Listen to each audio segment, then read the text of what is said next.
Okay, so f of t, 2 cosine t plus sine 2t on the first interval, on the first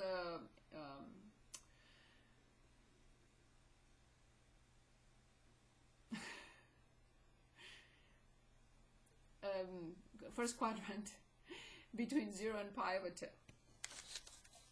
I just repeated that because I forgot for a couple of seconds to start my video.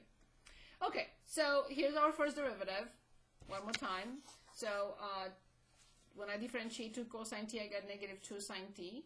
And when I differentiate sine 2t, I get cosine 2t, but times the inner function prime. Okay. So obviously, critical numbers will not come from f prime being undefined. That's not possible because this function is always defined. So now we have to determine solutions for f prime of t being 0. If we don't remember how to change cosine or the identity of cosine 2t in terms of sine, then we will have difficulties, and that is 1 minus 2 sine squared t. So I have to replace this with 1 minus 2 sine squared t because the equation that I'm going to write has to have only one variable in this particular setup. I have no choice. Okay, so then f prime of t will be negative 2 sine t. Careful, there is a 2 that needs to be distributed to 1, and there is a 2 that needs to be distributed to negative 2. So negative 4 sine squared t equals 0. So this was replaced by 1 minus 2 sine squared t, but I have to distribute 2. Yes, I have to rearrange it. 4 sine squared with minus, and minus 2 sine t, and plus 2 equals 0. And yes, I will divide both sides by negative 2.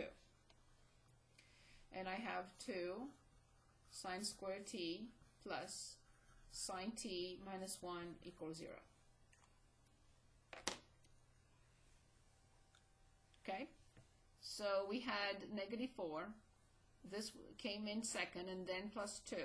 I divided everything, both sides, by negative 2 because first of all, I don't want a negative leading coefficient, and secondly, this is much simpler.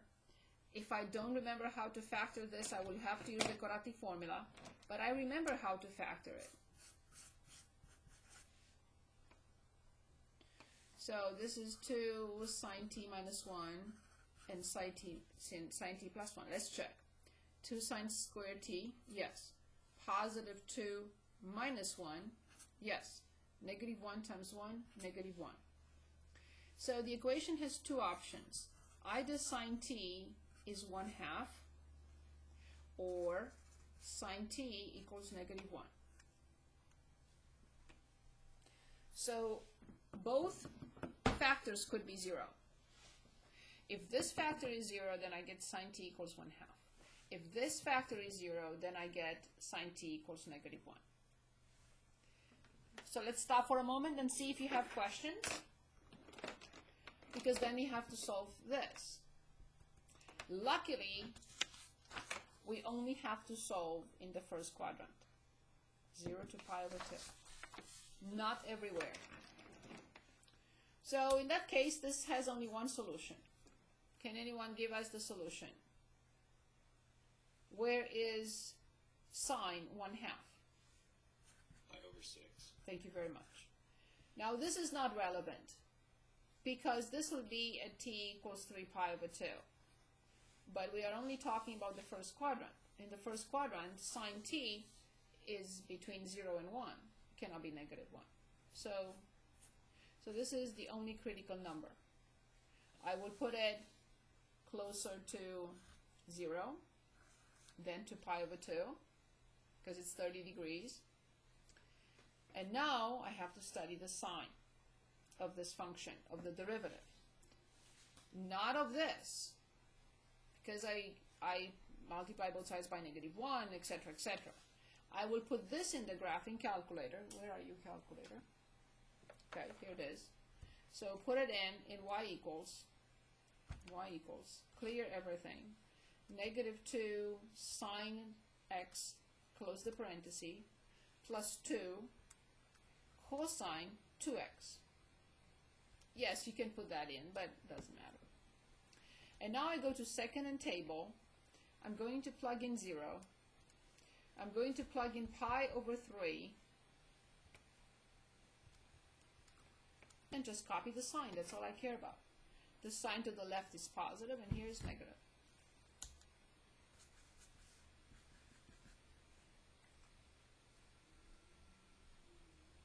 Good. So my next step is to find the function values. I cannot conclude without the y values of those points. And now I have to clear and put the original function. Where is my original function? Here it is. 2 cosine t. 2 cosine t plus sine of 2t in parentheses. Done. And now I plug in 0, which is already there, pi over 6. This is, as I said, I just purchased it. It's in radians. Okay. Okay, pi over 6. And the other one is pi over 2.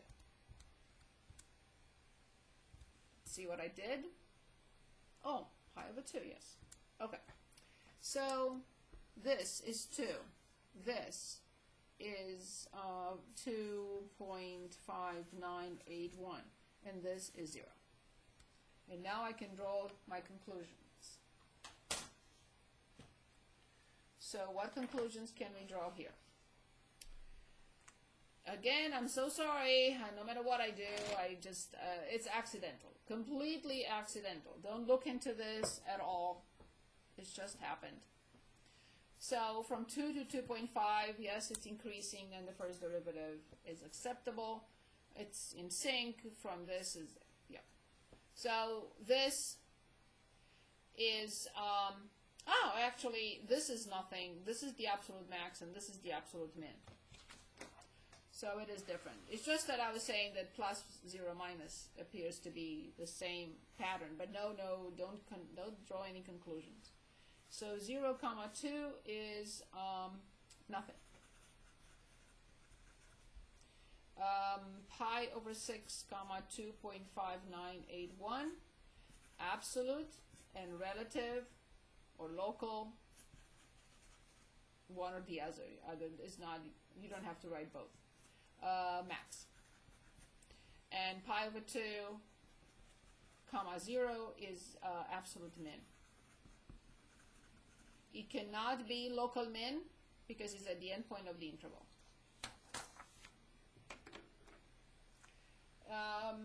Are we okay with that? I'd like us to look at a graph, but I don't know if I can show it. So we can look at this. Can anyone see? I would like to look at 4. Is this blurry? Is this okay? Can you see what I'm showing here? Or 6? Let me copy it, maybe. Maybe it's better to copy it. So here's the graph. I just want us to identify local this, local that.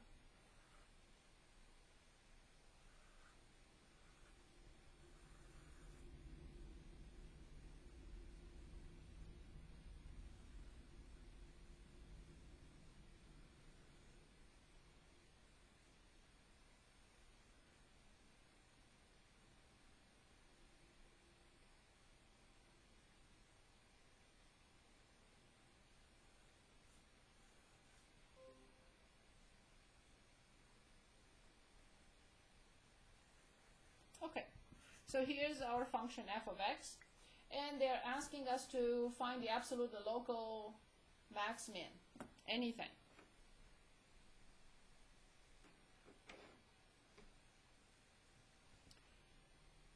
So let me see. So this is a little bit higher here.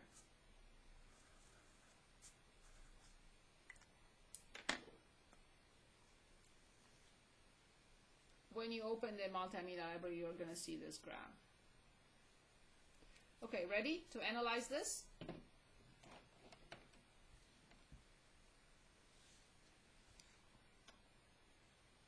Yes? Okay, so obviously this point doesn't even exist, so nothing. Now, this I will call a local min. Why? Because I can show the function left and right with the function values larger than it. So this is a local min. This point is definitely a local max. It's not absolute because there are values higher than it. This one is definitely a local min because I can show the function left and right, and absolute min for sure. There is no other value lower than it. This is a local or relative max. It's not absolute. There is no absolute max for this function. There is an absolute min, and this is nothing. First of all, it cannot be local because I cannot show the function on this side, and it cannot be absolute. It cannot be max. It cannot be min because there is another minimum value smaller than it.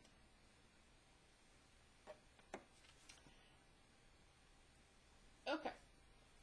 Any questions? Wouldn't the first local max also be an absolute max, or no? You mean this one?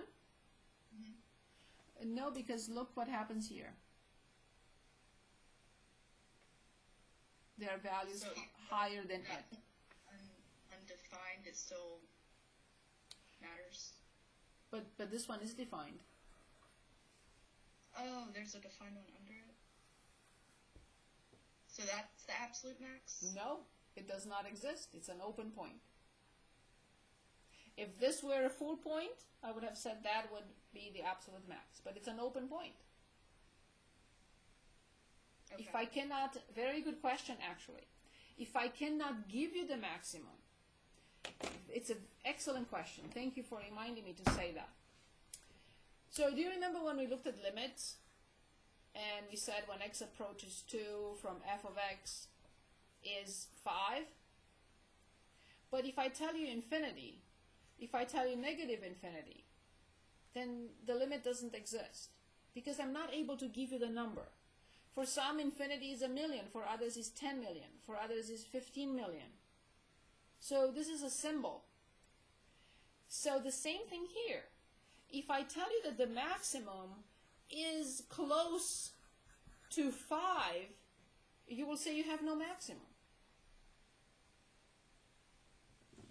If I cannot tell you that the maximum is 5 or 10 or 15 or whatever, then there is no maximum. And here I cannot tell you what it is. It's getting closer and closer to, let me look at the graph, 1, 2, 3, 4, 5. So this is 5, right? But the function does not attain 5. So some of you will say, but it's 4.99. And somebody else will say, no, it's 4.999999. And somebody else will say, no, it's 4.99999999. And then what is it? I don't have it. So there is no absolute max. So is that closed point right under the open point? Is that a local max? Or is that No. point not- If it is a local max, I have to show that the function values are smaller on both sides, and I can't. Okay, I got that. Thank you. Thank you. So every time I say a local max, both sides have to be equal to or lower. But if on one side is lower, on the other one side is higher, I can conclude that that is a local max or absolute max or any of that.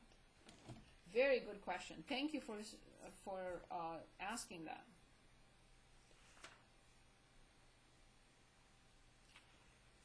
Any questions? Okay. So let's start. I know we have roughly about 15 plus minutes. So let's look at 4.2. In 4.2, we're going to look at two theorems. Very related. One is Rolle theorem, and the other one is called MVT, mean value theorem.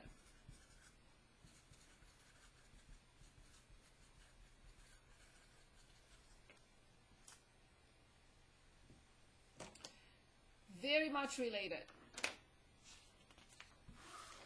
So let's look at Rolle's theorem.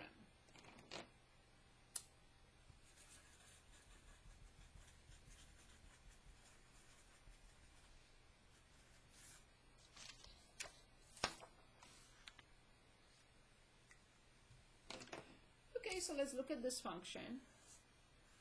I'm going to present two scenarios.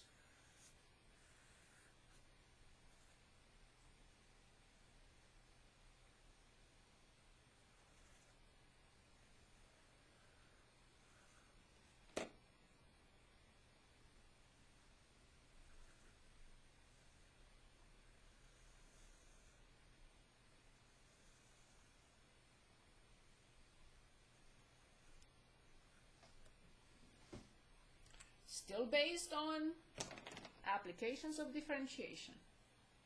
Everything we discussed, it involves a derivative. Everything.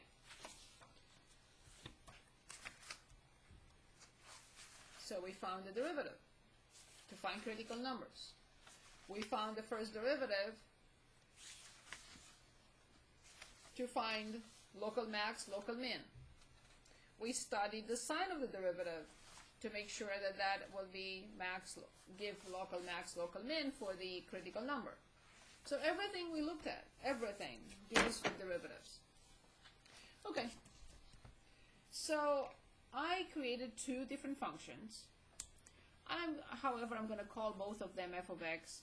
It doesn't matter. I can call it g of x. Really, it's not important. And this is lowercase a, and this is lowercase b, like here, lowercase a, lowercase b. Number 1, 2, and 3 are the hypotheses of Rolle's theorem. Number 1, f continuous on the closed interval a comma b. Would you accept that both graphs, f and g, are definitely continuous on f comma b, a comma b? Yes. Perfect. Would you consider that f is differentiable on at least, and this time I don't care about what happens at the endpoint, at least on the open interval a comma b? The function is continuous, no jumps, no corners, no cusps, no vertical tangent. Same.